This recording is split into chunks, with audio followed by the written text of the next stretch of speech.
Welcome to Your Business, Your Life with Matt DeFrancesco, your personal financial technician. Whether you've had years of success in your business or just starting out, HighLift Financial can help you create a vision for your business, life, and family, and align these for generational wealth. So as they say, what happens in your life affects your business. And now, on to the show.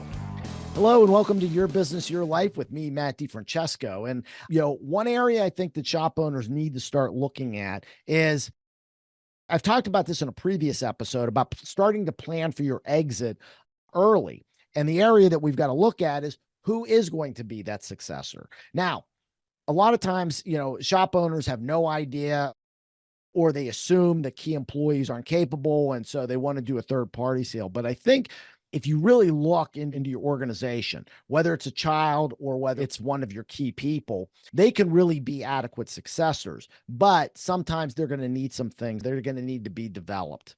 And so that's really kind of one of the area that I want to talk about is how do you choose a successor? And what are some of the qualities that you want to look at in a successor? Well, I think the first one is are they hungry? Do they want to be a successor at some point? Do they want to have some type of equity ownership? It's a conversation a lot of times most shop owners don't have. I mean, I'm working with a guy now who would like to transfer the business to his key employee, but just never had the conversation with. Is he interested? Okay. So, got to find out, are they interested in that? But I think, it goes beyond that because a lot of times people would say, if you go to a key employee and says, hey, would you eventually like to take over this business? They go, yeah, but are they capable of doing it? And that's, I think, the other area that we've got to look at. So the first is, again, are they willing? But then the second one is, are they capable? And I think, so what are the things that you need to look for? First off, again, I think hunger is a big thing. Are they driven? Do they have the qualities of an entrepreneur? Now, I think a lot of times what happens is most shop owners want to look for people like themselves. Okay. And we miss sometimes some of the good qualities that these key employees have too. And I think there's a lot of different ways to be able to do this. I mean, one thing I do with clients is I like to do some different personality and skill testing on them, doing profiling basically to kind of see what's their working style, what's their communication style, and do they, again, have those qualities that could be a successful owner. In another case, you may want to look at, maybe it's not one person, but maybe a collective. And I think, again, when you look at that, do they have complementary qualities? One thing I like to think about, especially if you're going to be looking at multiple successors, it's similar to a marriage. Most marriages that I find that are successful, typically the spouses are complete opposites coming together. There's a completeness in that. And so when you're looking at succession and maybe looking at multiple key employees to be a successor or kids, do they have complementary quality? There's a great book that's out by Pat Lencioni called The 6 Types of Working Genius. And his assessments are one of the tools that I use with shop owners to help identify, are these the right people? And it's actually interesting. Actually, it was a shop owner, one of my clients, that introduced me to the book. And we did this assessment for all of his employees. And what was interesting was, he found out that he had people in seats that they really weren't within whatever their working genius was. And so he did basically a kind of a reorganization and watched his business basically go from about $4.5 million to $6 million just by getting people in the right seats. But understanding, do they have these qualities to be able to take over business? I think another big thing, and especially, again, this is why it's important to give yourself time to plan an exit, is how can we develop all of our employees to have an entrepreneurial mindset? How can we create a culture where they feel that they have ownership in the shop, whether it's physical or whether it's just, in their heart, they really care about this place?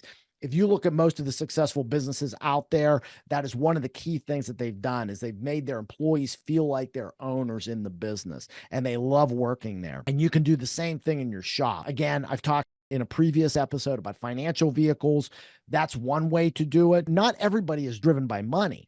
I mean, especially, millennials or Gen X and especially Gen Y are not necessarily driven by money, but they're driven by lifestyle, by time off, those type of things. I mean, I remember speaking with Mike Anderson. He was talking about they actually put up together a program when he had his shop of giving paid vacation.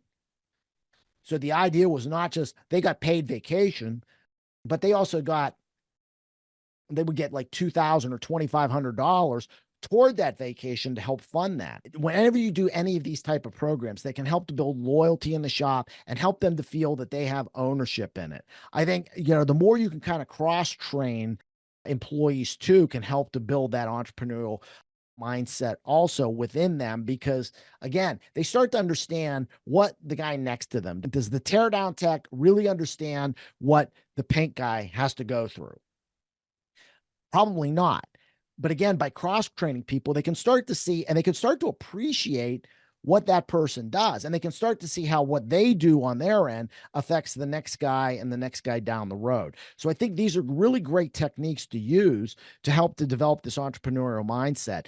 And again, with your key employees, helping them to be involved in this process of teaching the other employees helps to develop them from a leadership standpoint. There's a lot of great tools that are out there. I think, and this is a big one. And sometimes it's a hard one for a lot of shop owners to swallow because they've never really taken part of it, but it's in personal development. Personal development is key no matter what you do in life. My coach has got me to look at, every year we put together a personal development budget. It's typically 10% of what my top line revenue is.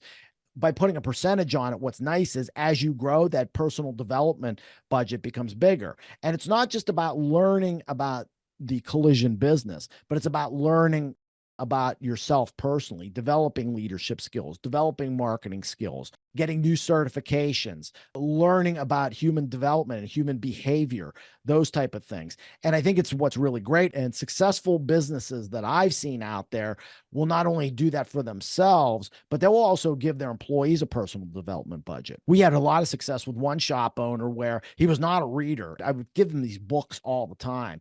He all of a sudden became a reader. Now he's a voracious reader. And it's amazing because now he's got his son and his key employee starting to read these books, and more of his people. They'll actually do monthly meetings. They'll all have the same book, all read the same book, and then monthly get together and discuss what they learned out of it, and seeing huge results from this process. So personal development is really a big area. Helping to develop your people. As you develop them, they can become the successors for you. And I think what's kind of neat is, when you do a third-party sale, yes, you can get a liquidity event, and yes, you can get a lot of money. But again, what about what you've built? That was the Collision Industry Conference back in November, was, piggybacking off of SEMA. And I was part of a panel with a bunch of M&A people talking about consolidation. And I remember Frank Turlip, who was the president of CIC at the time, he asked a question. He goes, is the collision industry going to become like the Home Depots and Walmarts of the world? I just happened to have the mic, and I just said, over my dead body. And I explained to them, I said, I think there's always a space for the independent shop, even a big consolidator. Are they really going to take care of your employees as well as you are? Is it going to take care of your community as well as you are? Can you differentiate yourself? Can you do things differently than what a big consolidator can? And I always use the example of the neighborhood hardware store versus the Home Depot or Lowe's of the world. Everybody I talk to says, if you want hardware needs, a lot of times we want to go to the local store because we can get personalized service. We can get advice and guidance to do that. And I think, the collision industry can be the same thing. So, but to do that, to be able to keep that business going for multi-generations, you need to develop the people within your organization to do that. So anyway, hope that was helpful. Need any advice or anything I said intrigues you, go to my website, highliffinancial.com, click the Let's Chat button up there. I'll give everybody 20 to 30 minutes of my time, kind of see what your situation is, see where we may be able to help. And even if I can't, I do promise I'll always get you pointed in the right direction. But I think, between all the resources and the knowledge that I've acquired here over many, many decades, we'll be able to get you going in the right place. So with that, again, I want to thank you for listening to Your Business, Your Life. If you've not subscribed to the podcast, please click the subscribe button below. That way, when a new episode comes out, it'll download right through to your device. If you're watching us on YouTube, please give us a like. And no matter how you're listening, please give us a 5-star review. That way we move up the charts and we can get to more people with some of the great information that we're trying to provide. So anyway, with that, again, I want to thank you for listening to Your Business, Your Life. Take care and God bless. Hey, I really want to thank you for listening to the Your Business, Your Life podcast. If you want to be notified when new episodes become available, click the subscribe button below. The information covered and posted represents the views and opinions of the guest and does not necessarily represent the views or opinions of High Lift Financial. The content has been made available for informational and educational purposes only. The content is not intended to be a substitute for professional investment, legal, or tax advice. Always seek the advice of your financial advisor or other qualified professional with any questions you may have regarding your business or personal planning. DeFrancesco Financial Concierge, LLC, DBA High Lift Financial, is a registered investment advisor. Registration with the United States Securities and Exchange Commission or any state security authority does not imply a certain level of skill or training.